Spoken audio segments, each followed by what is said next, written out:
মৃত অবস্থায় আমার সন্তান জন্ম নিয়েছে, তার জন্য কি আকিকা দিতে হবে? যে সন্তানটা মৃত অবস্থায় জন্ম নিয়েছে সেও আপনার সন্তান এবং সেও আপনাকে টেনে আল্লাহর জান্নাতের দিকে নিয়ে যাবে, এবং তার চলে যাওয়াতে আপনি যদি বাইতুল হামদ পেতে চান আপনাকে সবর করা লাগবে। যদি শিশু বাচ্চাটা জীবিত অবস্থায় জন্ম না গ্রহণ করে, মৃত অবস্থায় যদি দুনিয়ায় আসে, তাহলে তার কোনো আকিকা দেওয়া লাগবে না। যদি ওই বাচ্চাটা 4 মাস অতিক্রম করে ফেলে তাহলে তাকে গোসল, কাফন এবং জানাজা আদায় যেন করা হয়। যদি 4 মাস অতিক্রম করে ফেলে তাহলে যেন গোসলটা করানো হয়, সুন্দর করে কাফনের কাপড় জড়িয়ে তাকে যেন কবরস্থ করা হয়। কারণ প্রত্যেকটা বনি আদমকে, আদম সন্তানদেরকে আল্লাহ তাআলা সম্মানিত করেছেন, এই কাজটা যেন করা হয়। এবং হাদিসের ভিতরে নবী করিম সাল্লাল্লাহু আলাইহি সাল্লাম বলছেন, ইজা ইস্তাহাল্লা সিকতু সুল্লি আলাইহি, যদি কোনো বাচ্চা এরকম মৃত অবস্থায় জন্মগ্রহণ করছে তাহলে তার উপরে জানাজা পড়তে হবে। যদি তার 4 মাসের উপরে বয়স যদি সে হয়ে যায় তাহলে জানাজার নামাজ পড়ে দাফন এবং কাফন এগুলো সম্পন্ন করতে হবে। স্বাভাবিক নিয়মেই কবরস্থ করতে হবে। আল্লাহ রাব্বুল আলামিন আমার এই বোনকে সান্ত্বনা যেন সে সবর ইখতিয়ার করতে পারে, এবং প্রত্যেক পরিবার যাদের সন্তান চলে গেছে এই সন্তানগুলো তুয়ুরুল জান্নাহ, আল্লাহর জান্নাতে উড়ে বেড়াবে।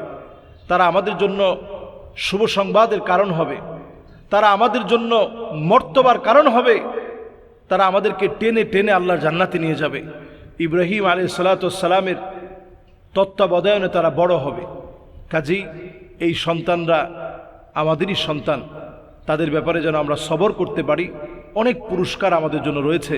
আল্লাহ রাব্বুল আলামিন আমাদেরকে বোঝার তৌফিক দান করুক। মোহতারাম, আমার আম্মা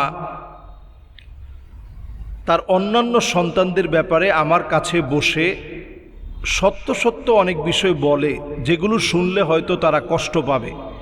এটা কি আসলে গীবত হবে? এই গীবত সম্পর্কে আমরা অনেকেই জানি না।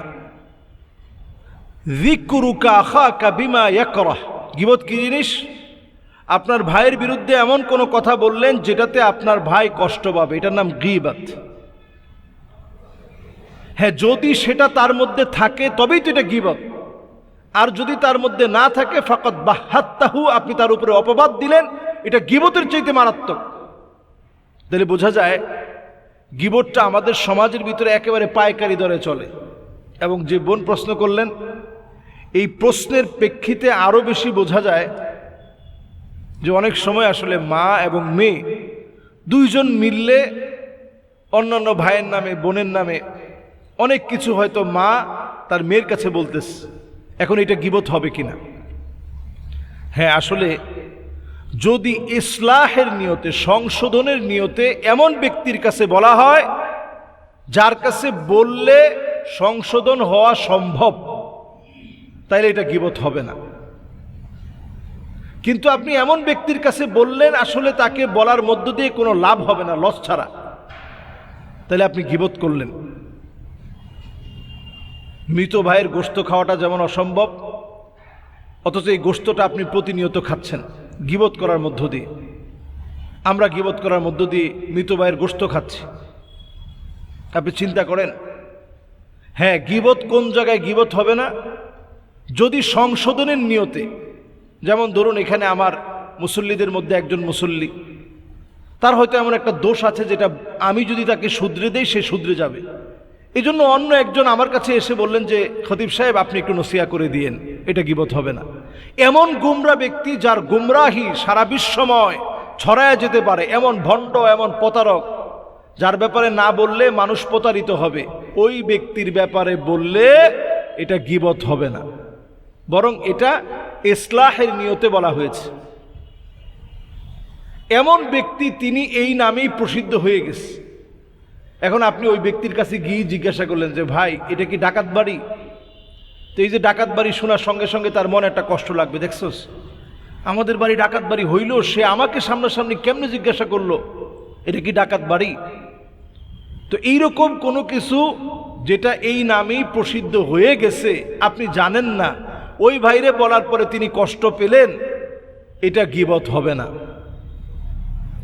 এখন গীবত অনেক করে ফেলছেন, আগে আপনি অনেকের নামে পিছনে অনেক কথা বলে ফেলছেন। উপায় কি? উপায় হচ্ছে এই গীবত থেকে বাঁচার জন্য ওই ভাইটাকে আপনি ধরে বলবেন যে ভাই আসলে অনেক গীবত তোমার করে ফেলছি ভাই, আসলে জানা অজানা অনেক গীবত, অনেক সময় গীবত হয়েছে ওই মজলিসে, ওই জায়গায়, ওই মিটিংয়ে আমি বসছি, তোমার নামে গীবত করা হয়েছে, সেটা আমি কান দিয়ে শুনছি, ভাই আমার একটু আল্লাহর রাস্তায় মাফ করে দাও, তোমার এই গীবতগুলো যেগুলো করে ফেলছি আল্লাহর রাস্তায় সেটা তুমি মাফ করে দাও। এছাড়া আল্লাহর কাঠগড়ায় আপনি বিচারের সম্মুখীন হওয়া লাগবে। গীবত করা যাবে জালেমের বিরুদ্ধে তার জুলম থেকে মানুষকে বাঁচানোর জন্য। এই কয়টা জায়গা ছাড়া মূলত উদ্দেশ্য হওয়া লাগবে ইসলাহ, ব্যক্তিকে সংশোধন করা। গীবত শুধু তখন করা যাবে যখন ইসলাহের নিয়ত হয়, আসলে এই লোকটাকে আমার সংশোধন করা দরকার, এমন ব্যক্তির কাছে বলবেন, সংশ্লিষ্ট ওই ব্যক্তি যেন তাকে সংশোধন করতে পারে।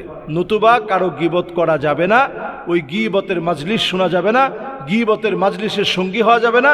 আপনি যখনই গীবত হবে ওখান থেকে উঠে চলে যাবেন, অথবা আপনি বলবেন যে ভাই আমি এটা শুনতে যাচ্ছি না।